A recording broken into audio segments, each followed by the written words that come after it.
Welcome to The Zest, the official podcast of Orange Coast Magazine. I'm Chelsea Ranieri, and today's guests are the owners and farmers of the family-owned and operated Tanaka Farms, which is an authentic working 30-acre farm in Irvine that produces a variety of fruits and vegetables and also hosts educational tours. Thank you so much for being here today, father and son duo, Glenn and Kenny Tanaka. Great. Thanks for having us. Appreciate it. Of course. I'm so excited to interview you guys. I've been to the Pumpkin Patch and the Light Festival like every single year for so long. So this is such like a dream. Oh, great. Yeah. Did you grow up here in Orange County? I did. Yeah. I grew up in Huntington, and then now I live in Irvine. So it's like right down the street from us. So it's great. So did you did your preschool or kindergarten class come out here to the farm? I came for Girl Scouts. I remember it. Yeah. Back in the day. That's great. Yeah. That's what it's about. You know, we've been doing this for over 25 years, probably 30 years, really. Yeah. And so we have kids that came out as kids, and now they're bringing their children out to the farm. Yeah. Oh, I love that. Well, Tanaka Farms was founded back in the early 1900s. Is that right? Yeah. So it really started with we were really wholesale farmers. My grandfather came over from Hiroshima, Japan back in about around 1905, 1910. So he was one of the first generation of Japanese that came over.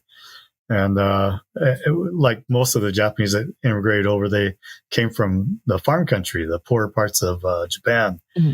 And so they brought their farming skills with them when they came over. And that's what they were known for. By the time World War II broke out, there was probably over 130,000 Japanese on the West Coast. And so, out of that, there was probably 7,000 farms on the West Coast that were, run by Japanese Americans. Oh, I had no idea. That's so cool. Yeah. It was, from what I've read, there were probably, in Los Angeles County, 80% of the strawberries were grown by Japanese. Wow. And almost 100% of the fresh market tomatoes were grown by the Japanese. So they were a huge economic impact on agriculture here in the state. Yeah. So when did you kind of start to take over the business? Well, let's see. I always grew up on the farm. I'd holidays, weekends, during school. And so it was kind of brainwashed in me. I just, it was never really said I was taking over the farm, but I just knew that was what I was supposed to do. Mm-hmm. So I went to Cal Poly Pomona, got a degree in ag business. We were growing strawberries, about 30 acres of strawberries, and I think about 60 acres of tomatoes. Mm-hmm. My goal was I wanted to be a big time farmer. I didn't want to be small and have to do all the manual labor and all the harvesting and things myself. So, it was, as soon as I got out of college, it was expand. So the story I tell is it took me about 8 years to screw things up. We probably over doubled in size. We were, doing our own sales, shipping, packing, and cooling. And got to a point where we had a couple bad years in a row, couldn't get any more money from the bank, and we had to downsize. Mm. And all through the late 80s, all through the 90s, we're trying to run a farm off of a stack of credit cards. Huh. And it's a real tough way to run a business. So yeah. So when did go on. Yeah. So our tourism. Yes. It kind of started with my son's preschool class. Oh. When he was about 5 or 6 in preschool, we brought them out to the farm and, community service type of thing, show them we were growing some pumpkins at the time. So we'd show them how they grew and let them take a pumpkin home. Oh. And then the next year they wanted to come back and plus the teachers told some of their friends and some other schools wanted to come. And so through the 90s, but by 1998 or so, we had about probably 80 schools that were coming out. Whoa. And again, it was just kind of a community service type of thing, but we were still struggling as a wholesale farm. Mm-hmm. And so we moved to this particular property we're at now here on University Drive off the 405 freeway. We moved here in 1998. And we thought, God, we're still struggling, and we thought we need to find a way to make some money. Mm-hmm. And so to our tours, we added a wagon ride, and we added a petting zoo, and we kind of dressed up the tour a little bit, add some information and things, and the school just really loved it. And of course, we charged more money too. Yeah. And so that's kind of the start of it. After about 3 or 4 years of this through the pumpkin patch, which is really a popular time of the year anyways, we were still growing strawberries, and we thought, well, this is really neat. In October, we got all these schools coming out. What can we do in springtime? So we started a strawberry tour, a You Pick Strawberry tour. Mm-hmm. And they really loved that. The hands-on experience is what the kids and the teachers really enjoy and get out of it. We let them go out and pick vegetables. We let them go strawberry season. We let them go out and pick strawberries. And what's really neat is we specialize at the preschool, kindergarten, first grade age level. Mm-hmm. And with the preschoolers, especially, we get a lot of parents that come out, and the parents they enjoy it just as much as the kids do. And they probably get just as much out of it as the kids. Yeah. So it's a really good program. I mean, I have so much fun doing it. And I like, what can guests expect from a You Pick tour? Like, how does the day kind of go? Yeah. So on the wagon, they take a wagon ride around the farm. We'll pick a couple different vegetables depending on the season. And then the main attraction during strawberry season is to pick your own strawberries. And you have kids eating strawberries. Oh. Parents sometimes dress them in their white shirts just to get that picture of the strawberry juice all over their shirts. Oh, cute. Yeah. And the best thing is, once in a while, hopefully they pick their own vegetables, take it home, and they get to help prepare and cook it. And that whole from farm to table is what we stress. And hopefully the parents try to stress that on the kids. And a lot of parents say that the kids actually pick it and they'll actually try it when they get home. Oh, that's amazing. So Kenny, do you remember that first tour like that your dad was talking about? Not the first one. Mainly, I remember when I was doing tours, we used to let kids eat vegetables on the tour. And I gave a kid a green Maui onion, And the kids said, I'm not going to eat that. But got him to eat the stem, the little green part of the stem. He ate that whole thing. He ate the bulb, and he actually ate the roots on the bulb. No way. So one of the things I remember when I was about high school time doing some of the tours, and I kind of remember that. Yeah. I know we're doing the right thing. We, early on when we were doing the tours, after the tour, I noticed this young boy in the produce stand, and he must have been about 6th or 7th grade, I think. And to hear this 6th grader tell his mom, "Oh, Mom, we got to get some of the celery that we tried out in the field. We got to get some of the lettuce that we tried out in the field." And so for a young boy at that age to tell his mom to buy these vegetables, I knew at that point, we're on the right track and we're doing something good. Yeah, and you guys have animals on the farm too, right? Yeah, correct. We have our barnyard animals, sheep, pigs. We have cow, horses, miniature horses, chickens, and the kids just get a kick out of seeing them, petting them, and just getting up close and personal with them. And these are all rescue animals also. They're what? Rescue animals. We rescued them. But we have so many rescue animals, we're kind of full up. We can't take anymore. Wait, I didn't know they were a rescue. I saw them last year at the Light Festival, and I was like, one of them was like near the gate, so I was trying to pet it, but they're so cute. So it feels good. We have a nonprofit that's running that's helping farms feed families, and we have a great gal, Shell Marie, that really runs that and takes these animals in and runs a crew over there to take care of them. She does just a fantastic job with the animals. Oh, I love that. And you guys have 2 locations, is that right? There's one in Costa Mesa as well? Yeah, we have one in Costa Mesa. It's called Hana Fields by Tanaka Farms.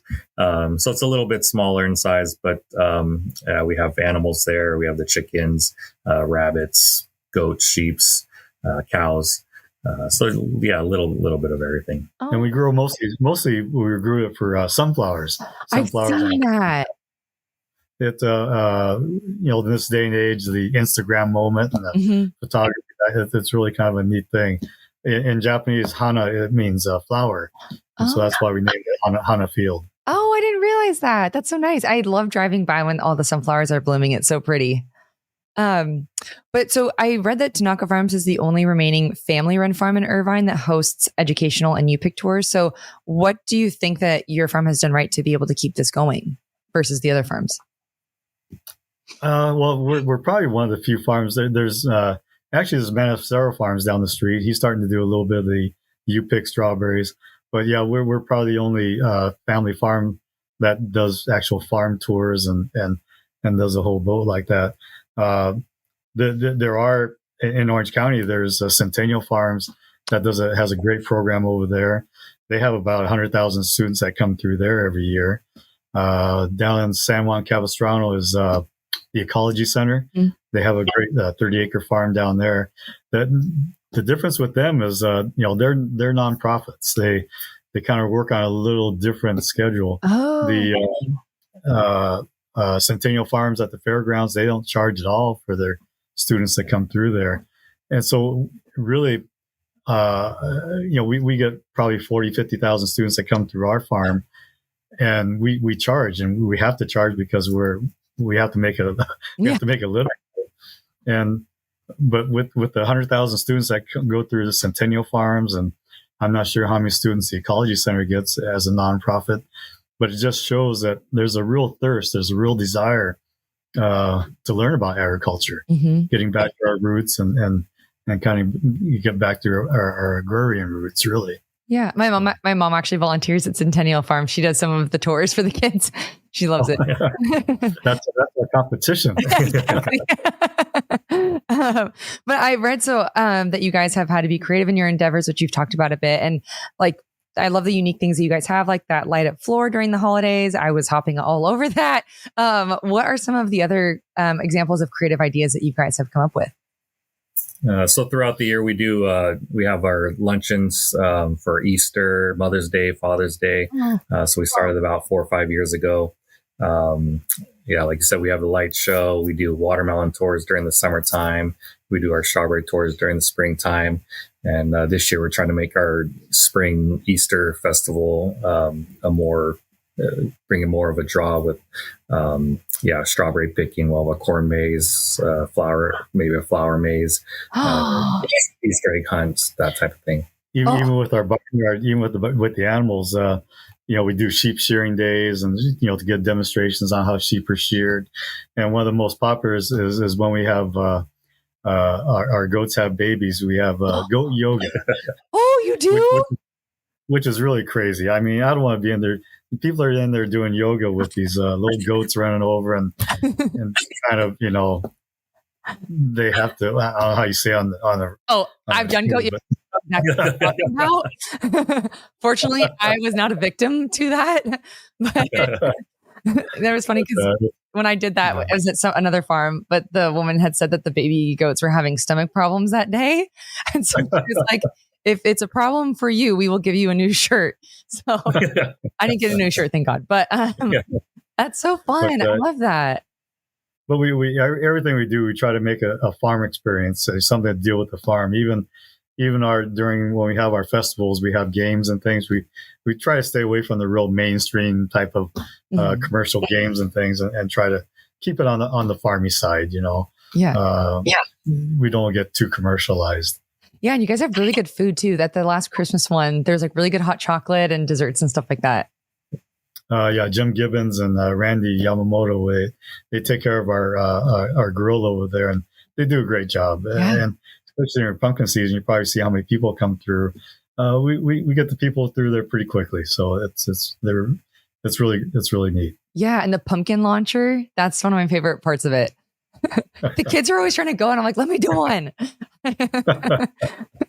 Over at Hanafield, we have we have a couple of pumpkin cannons that you could shoot yourself. Oh, really? They're a little bit smaller pumpkins, and you could aim it and fire it at some targets out in the field. So that's a big hit with the kids. Who came up with the pumpkin cannons? It's so fun. It's pretty big back Midwest and back East. They do a lot more of that. But yeah, it's a pretty big thing, and everybody gets kicked out of it. It's so fun. with the internet now, in the last several years, we get a lot of our ideas off the internet, and really back east is where a lot of these large agritourism, pumpkin patch, the corn mazes, that's where things really actually started. We're a little bit behind over on the West Coast, it seems like. So we're stealing a lot of their ideas from them. Yeah. Oh, that's a good. I mean, that's really smart though. But okay, tell me about the Sanrio collaboration, because I loved that. My inner child was so happy. But also, do you have any other collaborations as well? Coming up, hopefully the next year, we might be working with Strawberry Shortcake. What? And and made Pac-Man at our Costa Mesa location. How fun! So, how did you guys like get these collaborations to come about? So the Sanrio was actually one of my friends. She worked for Sanrio, and they had done a collab in China with a farm, and they wanted to bring that to the U.S. So they approached us, and we talked to them, and it was an eye opener of what really Sanrio is, and how many followers Hello Kitty has. Yeah, I still have the tote bag. It's so cute. But can you guys talk a bit about like what it's like to be a farmer? Because I have like an idyllic version of it in my mind, but what are some of the realities of it? Well, we're really not farmers anymore. We're entertainers. We're tour guides. And actually, when he was growing up in the in the 90s, my wife is from a small farm. She in Riverside. Oh, cool. I met my wife at Cal Poly Pomona, and she didn't want to marry a farmer. She knew a small farm, how tough it is, and the work and the worry. But hey, I'm a very nice guy, so she felt. But we were having such a tough time while he was growing up that we really didn't want him to be a farmer, and so it's not. It's not that we kept him off the farm, but I guess we kind of direct his interests elsewhere, and our fault. So he doesn't know how to farm. That's the tough one. So and even myself right now, who's doing the farming, is really my best friend. My best friend Jimmy Otska. He had a farm in Santa Ana. It was over on Fairview and Civic Center Drive, and they had like a 5-acre piece of property. They had a roadside stand there, and they were doing really well. The city condemned this property, and it took it over. So, which he was kind of happy. He was getting up in age anyways. So they sold the property. He retired. This is probably the early 2005, something like that. And he's been retired a couple of years. I thought, hey, our agritourism business started taking off. And I thought, well, why don't you come work for me? Do the farming for me. You can do what you really love to do without worrying about the finances, and I can concentrate more on the tourism part.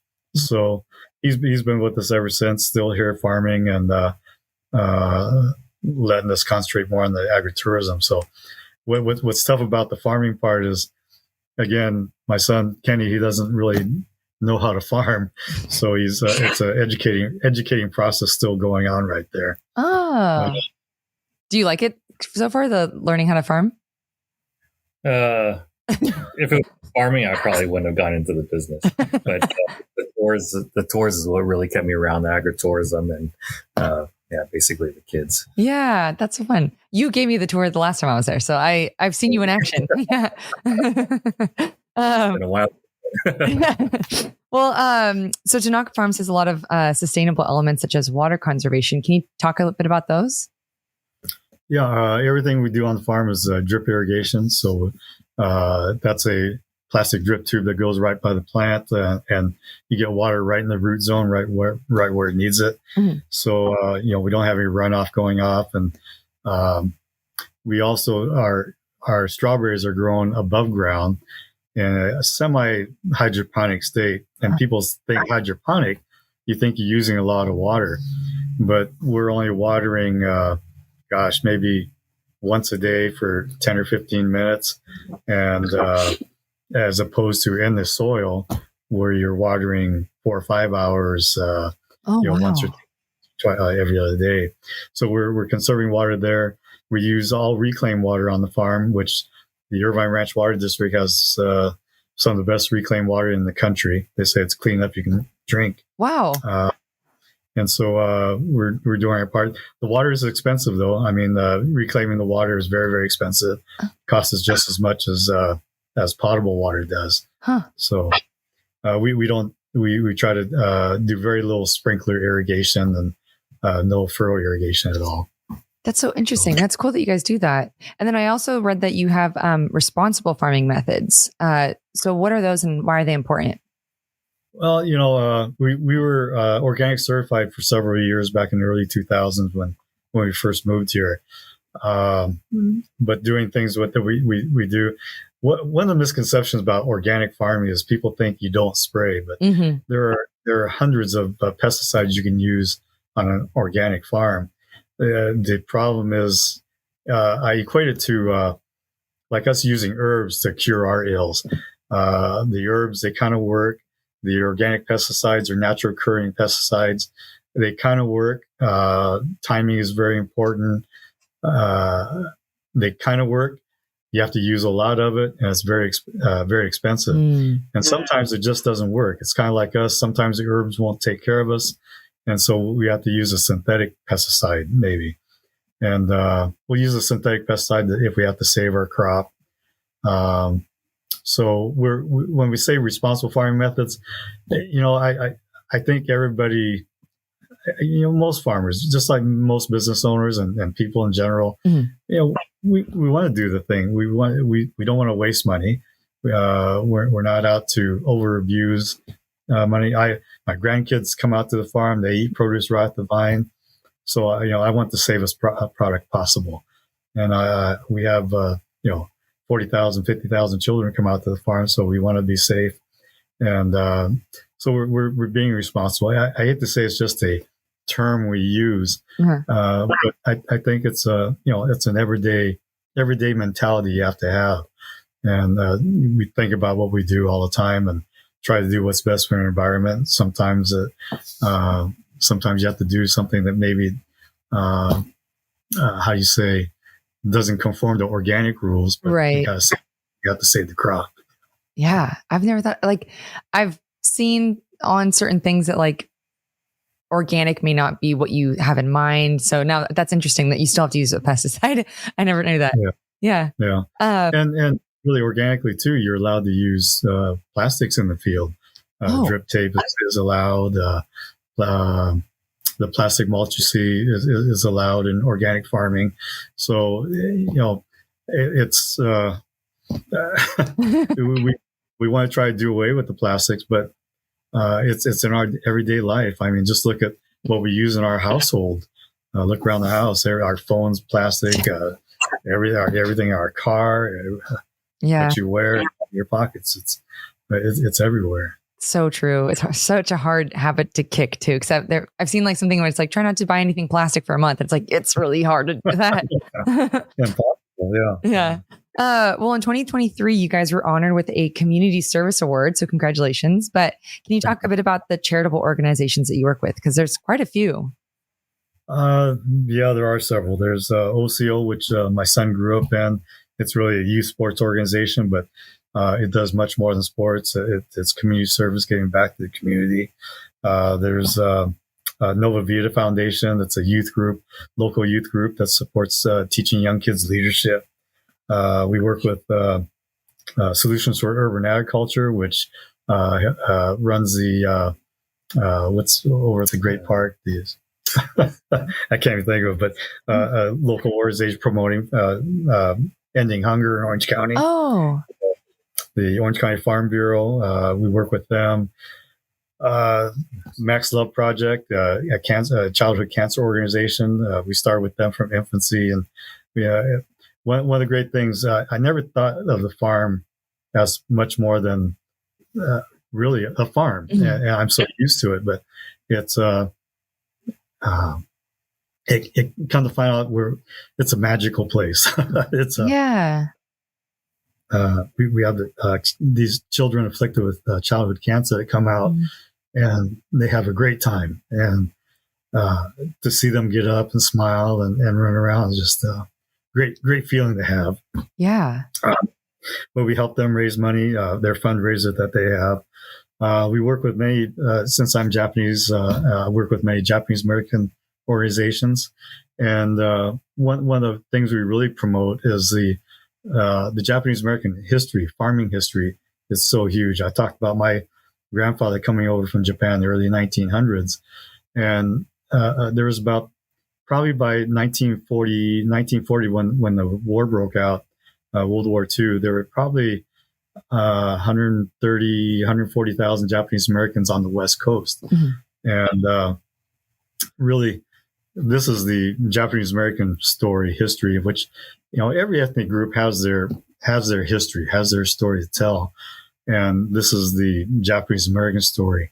That all their property was really, if they owned property, mm-hmm. and they didn't have anybody to watch over, they had to try to sell it. And can you imagine trying to sell property in a matter of a week or 2 weeks?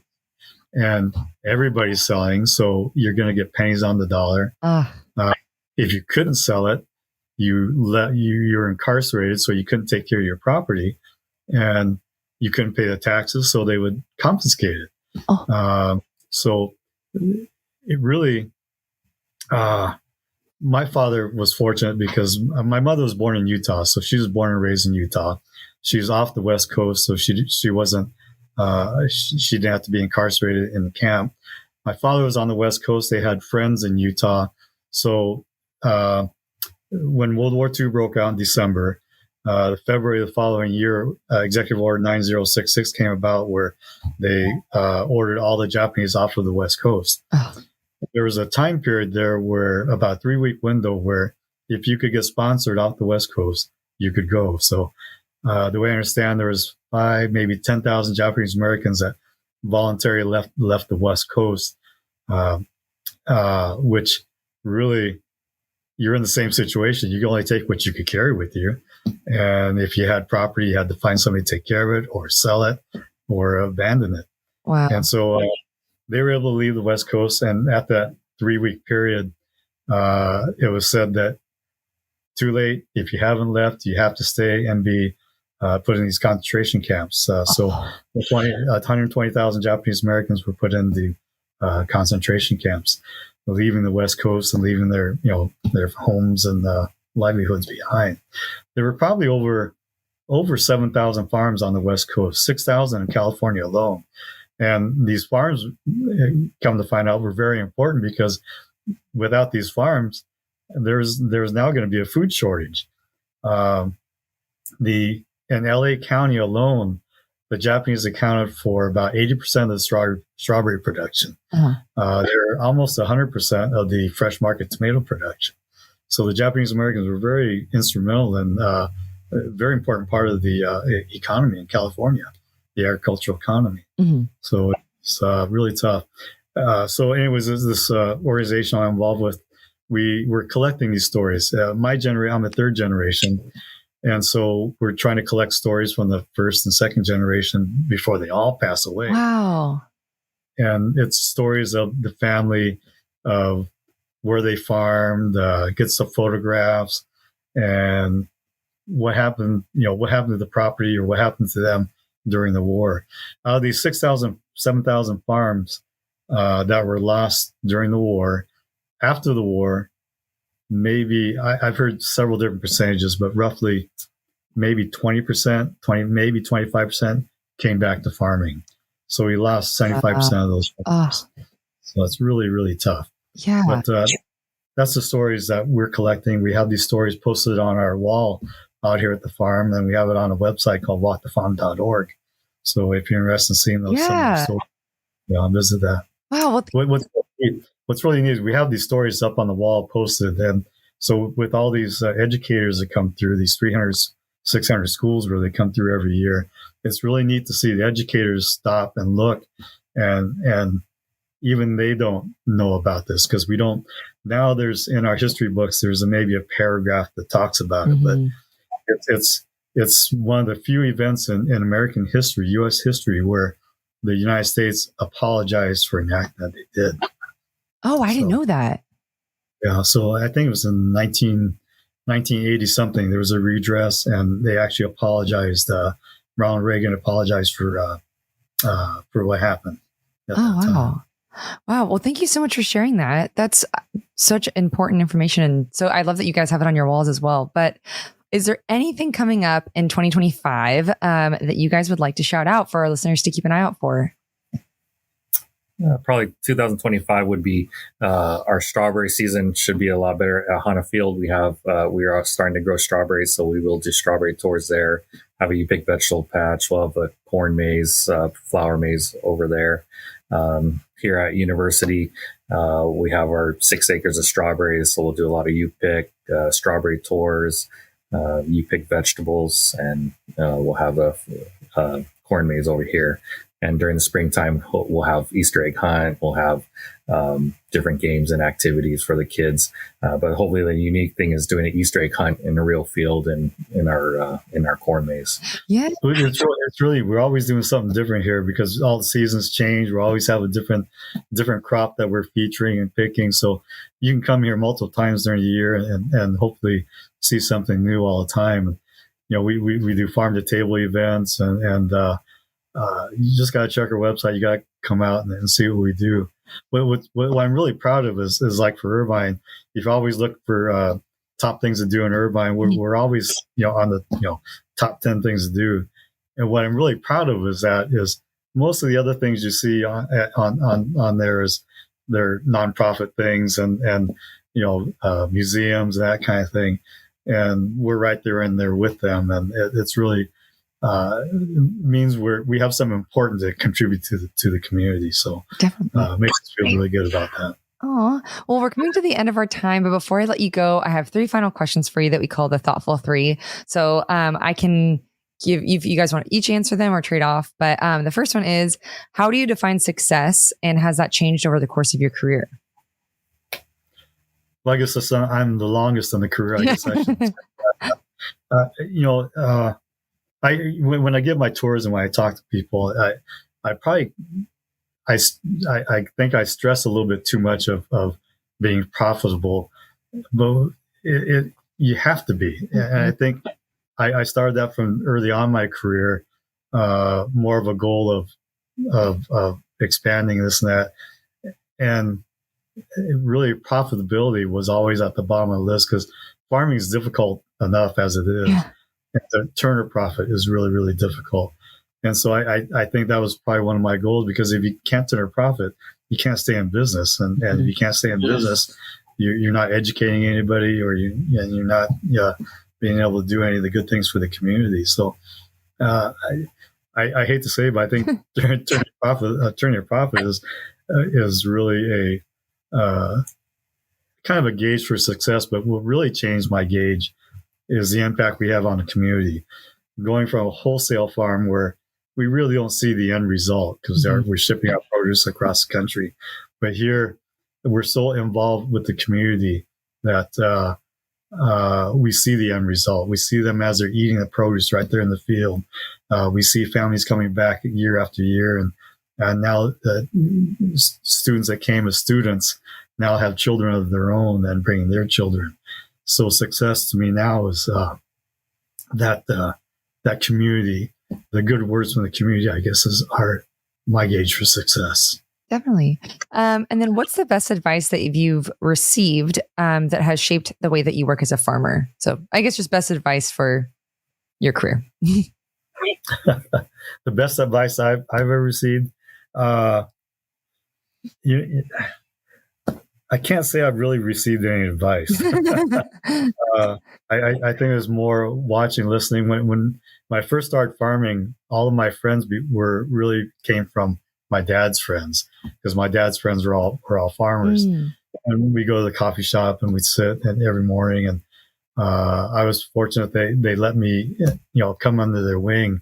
And every one of them, if you sit and listen, so I guess maybe my advice is, and what I got from was, if you learn to listen instead of talking, you'll learn so much more. Yeah. Kenny, did you have one? I don't know. He's given me so much advice over the years but I mean, he's always stressed hard work, and he's really good at pivoting. During COVID, when we had to really, the strawberry season was coming up, we had all these schools lined up, and then COVID came. We were going to lose all that, all the school kids that came out. And he's the one that really pushed for our drive-through produce stand. I would that yeah, that was something where, I mean, just to set it up was going to be a really pain, and just the work that went into it. But it ended up pretty much saving the business. We had people lined up for 2 hours just to wait in line to get produce during that time. And all the strawberries that we had, we picked it and sold it at the produce stand, and we had a whole bunch of produce to sell. So just, the way he pivots and his ideas is, That's so sweet. Yeah, that's amazing. Well, lastly, what lessons from farm life can you share that listeners can apply to their everyday life? And if that question does not make sense, I can give you a different one. We're no different than any other, everything we do is what everybody, fights with in life. They talk about the farmer that has to deal with weather and this and that. Well, look at the car wash guys. When it rains, they have to shut down too. So we deal with the same things as everybody else does. There's just I think we're fortunate, and we get to, we have a little nostalgic value that people put on us. So, we thank people for that they view us a little differently, I guess, but we are no different. We're the same. Yeah. And thank you guys so much for doing this. I literally, every single time I go to Tanaka Farms, it feels like I'm not like something comparable to the feeling you get right before you go into Disneyland. Like it's such a nice, like nostalgic feeling. And I very much enjoy going to your farm. So I'm a big fan of your families. Appreciate it. Thank you. And of course. The people that we have working here, they contribute a lot to your good feelings about coming out to the farm. Mm-hmm. We have great staff out here. If you look at our Yelp reviews, they always talk about the good staff people that we have here. So we're real proud of that. Oh, well, thank you guys so much for doing this. It was so fun getting to talk with you. Great, thank you very much. Appreciate it.